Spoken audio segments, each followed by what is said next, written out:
What is up, everybody? It is your boy Farai. Thank you once again for tuning in.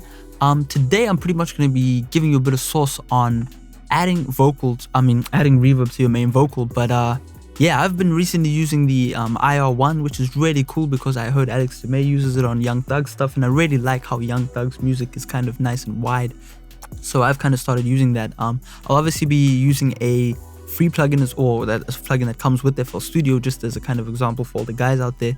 But yeah, the trick is obviously you can send your main vocal to a reverb channel. Now I do that as well. As you can see there, I'm using the soft tube kind of I've had this plugin for a while now, the ZAR1T. I don't know what it is, but it's in kind of an analog style, you know what I mean, plugin, which is cool, whatever, you know what I mean. I can use any reverb really, but that is more background. What I want to do is add the reverb to the main vocal itself. So as you can see, it's actually on my plugin chain. So as you can see, what I'm doing is I'm really blending it in really minimally. Let me just kind of pull one up and one down, and you know what I mean. For those out there, you can kind of, it's not on this computer. I actually have a give me 1 second. And I am back. Alright, so as you can see, I actually have a preset pack, you know what I mean. Go check out my selfie store if you guys want to get some cool presets. But generally these are my starting places, you know what I mean. So let's just go for, like, I think my favorite one is this one, so let's just slap that on there.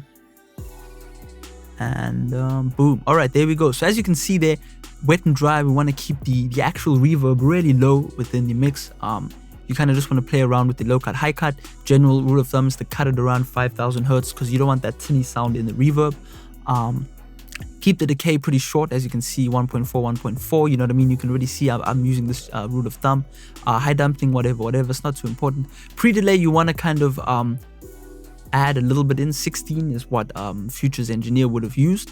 So that's what I'm using. Room size really just depends on how wide and big you want it on your song. But let's just play what I have with this existing reverb, and then we'll switch over to this one and see if we can get a similar sound or something even cooler.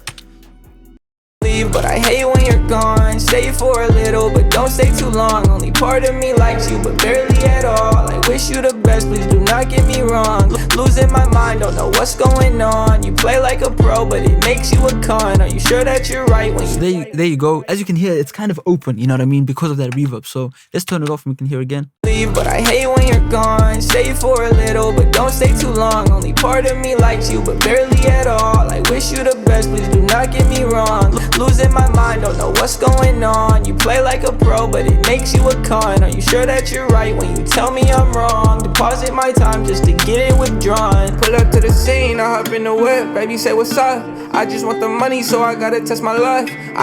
You know what I mean? You can rarely use any reverb in this kind of situation because we're using it so minimally that, you know what I mean, you're not hearing it full out, but you are hearing a bit of stereo effect. I used to be against this. I thought it was stupid. I thought all vocals had to be mono, but giving it like 3% wet per se is really gonna bring your vocal out within the mix. It's really gonna set it back in the mix as well. It's not just gonna be this harsh digital sound anymore. So yeah, you know what I mean. Go check out my web store. Fruity Reverb Suite is like $5. You can go and get it.